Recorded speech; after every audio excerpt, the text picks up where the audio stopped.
Your beams can kill anything, and it's nearly impossible for you to die. Hey everyone, it's Spopes. I've been thinking a lot about my Templar build recently, and I realize there's a lot I can do to improve on it. So I've been spending some time in the workshop, so to speak, and I've updated my pure Templar build to be even stronger than before. I've changed around a lot of skills. I've switched out some gear, and now it takes advantage of basically all of the useful passives and skill lines in the game that make beams stronger, that add damage over time, and overall make this build into an incredible powerhouse. Over the course of this full Pure Templar build guide for the Elder Scrolls Online, I'm going to cover the skills you need, the passives you should invest in, where you should put your attribute points, the gear you're going to need, along with the traits and enchantments, the champion points you should slot, and even the food and potions you should use. My goal is to make this a comprehensive guide you can use to just completely copy the build that I've put together. But before we get into all that, I could really use your help. I'm growing as a content creator, but I want to grow even faster. Every time you like the video, hype it if you're on mobile, share it with your friends, and subscribe. That tells the YouTube algorithm the content is good and gets my videos in front of more viewers. You can also directly financially support me by joining the Spopes Army as a member. I started a new series of members-only videos that you get even at the lowest tier of just $1 a month. Plus, you get exclusive emojis that I cooked up myself, priority response to comments, and a lot more perks. You can also support me by leaving a super thanks in the comments, or you can pick out some merch items listed below the video. For a full catalog of my merch, go to my Fourth Wall site. There's a link in the video description. And also on Fourth Wall, you can leave a donation, and a much smaller cut is taken out of Fourth Wall donations. Thanks for helping me out, everybody. I really appreciate it. Now let's get into my complete Pure Templar build guide for the Elder Scrolls Online. We're going to start with the skills you should slot. I've made quite a few changes since I came out with my first build. Some things are the same, but there's a lot different. And just as a little bit of background before we jump in, I really like the Pure Templar as a class. I didn't want to subclass with this, but as I was starting to tackle the Infinite Archive for the first time, yeah, I know I'm late, but it didn't really appeal to me before this. I realized I need to be putting out more damage, especially in single target, and also be more tanky. So that's kind of the ethos behind this build, the changes I've made to it. In keeping with that ethos, these are the skills that I now have on my 1-bar Beamplar build. So of course, there's the beam that some call the Jesus beam, Radiant Glory. I chose the Glory morph because it keeps you alive. It heals you as you use it. This is your main spammable skill. I know that it's mainly used as an execute, but it also works just fine as a spammable. With many mobs, you can just hit it one time, and that one skill usage will take out the entire monster. In combination with your damage over time skills, the beam whittles away at boss health until you get it into that execute range.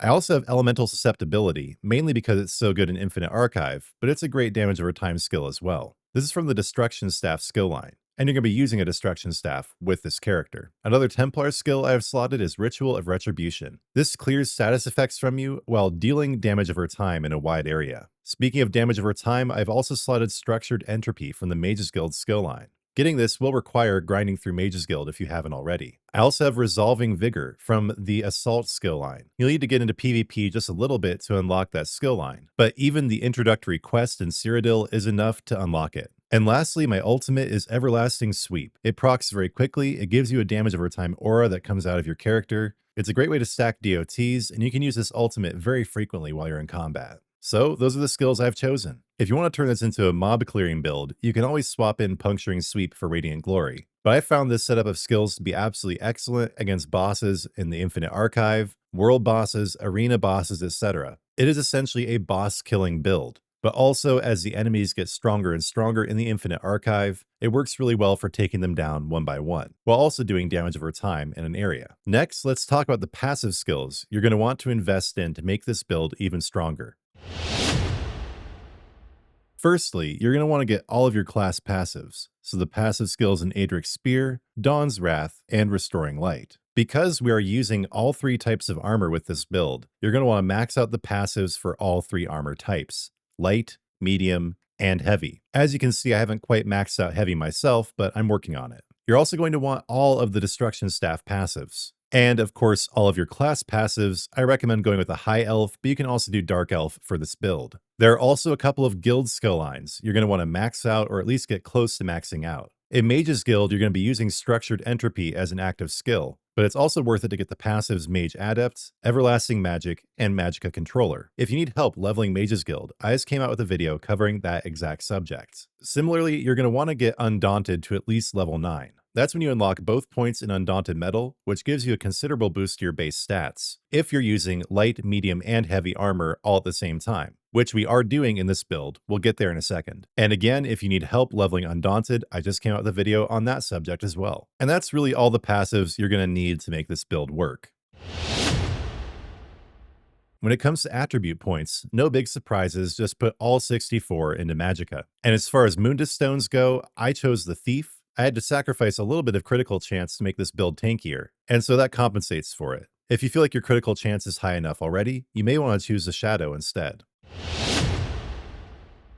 Alright, we've covered a lot so far, now it's time to get into the gear you'll need to make this build a masterpiece. As I mentioned, this is a 1-bar build, meaning you're going to be using the Oaken Soul Ring. The other 2 sets you're going to be using are Deadly Strike and Tideborn. There's also a Monster Helm thrown into the mix. You're using Tideborn because the full set provides a massive boost to direct damage, and Radiant Glory is a direct damage skill. You're using Deadly Strike because it increases both damage over time and channeled attacks, and Radiant Glory is a channeled attack. Plus, you're doing damage over time in other ways. To make the most out of your direct damage spammable ability, Radiant Glory, you're going to want a Lightning Staff. Make it a Tideborn Lightning Staff, put the weapon damage enchantment on it, and make it sharpened for its trait. Tideborn is a set from the Solstice Zone. If you can't craft it yourself, join a crafting guild and someone will be happy to help you. We have 1 slot open in terms of sets, so for the helmet I chose the Valken Scoria. This is a monster helm from Veteran City of Ash 2. You can also sometimes buy it from the Golden Vendor in Cyrodiil. The reason I chose Valken Scoria is that it gives you extra offensive penetration, which is something you're definitely going to need in this build. And that Valken Scoria helmet is in light. You're going to choose the light armor version for it. And by the way, if this is all going too fast or you want to reference it later, I've put all this information in the video description as well. You're going to put Tideborn on your chest, make it heavy armor, use the trait Reinforced, and put a max Magicka enchantment on it. Tideborn shoulders as well, but these are light armor this time. Also Magicka, but in this case, the trait will be Divines. Now we're on to the next set, Deadly Strike. This set is from Cyrodiil. You can either buy it with Alliance points or purchase it from guild traders. It's going to be a bit spendy, but once you have it unlocked, you can reconstruct it at a transmute station. Deadly Strike is inherently in medium armor, and I put Divines and Magicka on all my Deadly Strike items. So Deadly Strike on the belts, bracers, and then on the legs, because you get the highest values from the legs and the chest. I also made these heavy, with Reinforced and Max Magicka to improve tankiness and make sure I'm getting the most out of that Undaunted Mettle passive. And I made the legs in Tideborn. Then on the feet, again, you have Deadly Strike with Magicka and Divines. Moving on to the jewelry, you're going to have 2 pieces of Deadly here. And for these pieces, again, for the sake of tankiness, I decided to go with the Healthy trait, but with the weapon and spell damage enchantments. So you're going to have Deadly on your neck and one of your ring slots, and then Oaken Soul for the other ring slot. Again, with weapon and spell damage as the enchantments, but I went with Bloodthirsty here because that synergizes really well with the beam. So that's it for the gear. Let me know if you have any questions in the comments. We're going to move on to champion points.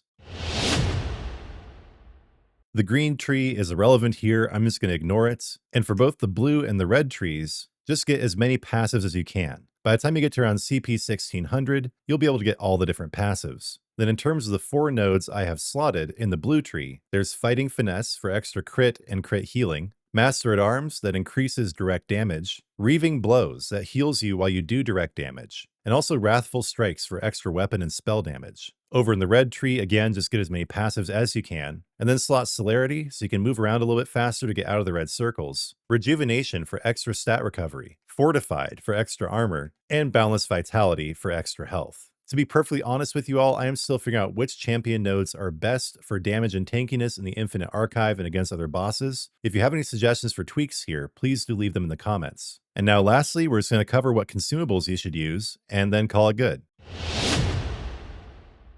My favorite food, because it's cheap and very effective, is Bewitched Sugar Skulls. These give you max stamina, magicka, and health recovery. And then for potions, I just use Crown Tri-Restoration potions. You can also use the Tri-Restore potions from Cyrodiil or craft them. And that's really about all there is to it. Again, I made this build for the Infinite Archive. It does work quite well in there. I think there are still some ways I can improve upon it, so keep an eye out for an updated build in the future. But especially for single target battles, this is a very strong build. I haven't done any parsing with it, I generally don't do that, but I know that I'm able to take down world bosses very easily without dying. I'm able to take out infinite archive bosses again with similar ease, so it does what I want it to do. It's much stronger than the last iteration of the build I put out. It's much more survivable, and I'm having a great time with it.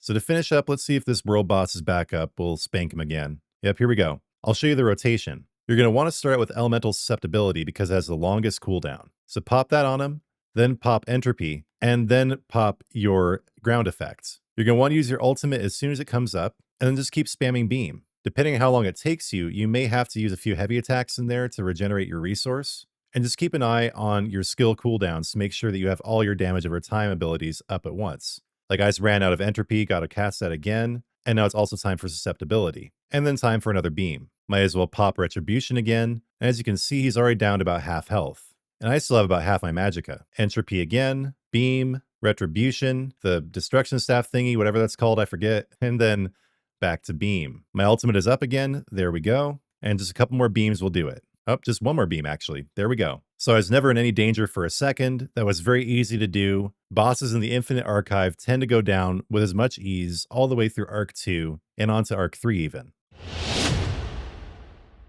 All right, that just about covers it, everybody. I'm going to sum things up one more time, and do remember that all this information is also in the video description. So your skills are going to be Structured Entropy, Resolving Vigor, Ritual of Retribution, Radiant Glory, Elemental Susceptibility, and Everlasting Sweep. Kind of obvious, but get all the Templar passives, get Destruction Staff, get all of the armor passives, and then in Mage's Guild, get Mage Adept, Everlasting Magic, and Magicka Controller. And in Undaunted, you want Undaunted Mettle and maybe Undaunted Command as well. Plus, get all your racial passives. You're going to be putting all 64 stat points into Magicka, and then getting the Thief as your Mundus. The two sets you're going to be using are Tideborn and Deadly Strike, with Oaken Soul and Falcon Scoria on the helm. Tideborn Lightning Staff, Falcon Scoria Light Helm, Tideborn Heavy Chest, Tideborn Light Shoulders, Deadly Belts, Deadly Bracers, Tideborn Heavy Legs, Deadly Boots, Deadly Necklace, Deadly Ring, and Oaken Soul. For champion points in the blue tree, it's Fighting Finesse, Master at Arms, Reaving Blows, and Wrathful Strikes. In the red tree, it's Celerity, Rejuvenation, Fortified, and Boundless Vitality. And then for your consumables, I would pick Bewitched Sugar Skulls and Crown Tri-Restoration Pots. All right, what do you guys think of the video? Comment below with what you think of the build, the way I presented the information. Also, what you think of my new camera. It just came today. I'm really stoked. I'm really happy to be bringing a higher quality image, better videos to you guys. But that does mean I need your support more than ever. It was not a cheap camera. So please become a member if you haven't. There are lots of perks. I will always respond to your comments. And the higher tiers give you even more perks, including discounts off merch. Speaking of merch, I have some merch listed below the video. You can also go to my Fourth Wall site to see the full catalog and leave a donation. Yeah, YouTube takes 30% of my donations, while Fourth Wall only takes 5%. I am just about ready to reveal to you all my first sponsorship opportunity. Here's a hint, but I don't want to get ahead of myself. If you're ready to buy some apparel that makes you look just like Spopes, join my Discord, the Spopes fam. There's a link in the description and on my page, and I'll hook you up with a code. But for the rest of you, just hang tight. I'm going to have some amazing promotional videos out soon. I'm going to share with you how you can get discounts off this amazing American-made, handmade, organic, and just crazy-looking apparel. Also, again, it doesn't cost you anything to like, to hype, share, and subscribe. Please do that to help me out. Help other people find my content. And now, as always, we're going to finish up with a prayer to my Lord and Savior, Jesus Christ. Lord, thank you for the Templar in Elder Scrolls Online. I love the holy light aesthetic. I feel like I'm closest to you with this class, channeling divine light to smite monsters. Thank you for helping me become a better player, gain more insight into how to make builds. Thank you for my community, all of their feedback. Please bless everyone in my community, all my members, all my Discord members, all my viewers and subscribers. Lord, bless them with everything they need in ESO and the world beyond. Lord, be with those who are trying to follow you and are struggling to walk in the footsteps of Jesus. Give them strength and fortitude. Sanctify them on their path to salvation. And also bring rapidly to salvation all those who have recently departed. Let them come to your side unhindered, Lord. Lord, in your mercy, hear our prayer. Once again, guys, I really appreciate you watching. Thank you so much for being here. Please do leave your comments. please like, share, and hype the video. And also, please don't forget to subscribe. And when you do subscribe, turn on notifications, because I'll be back soon with new content.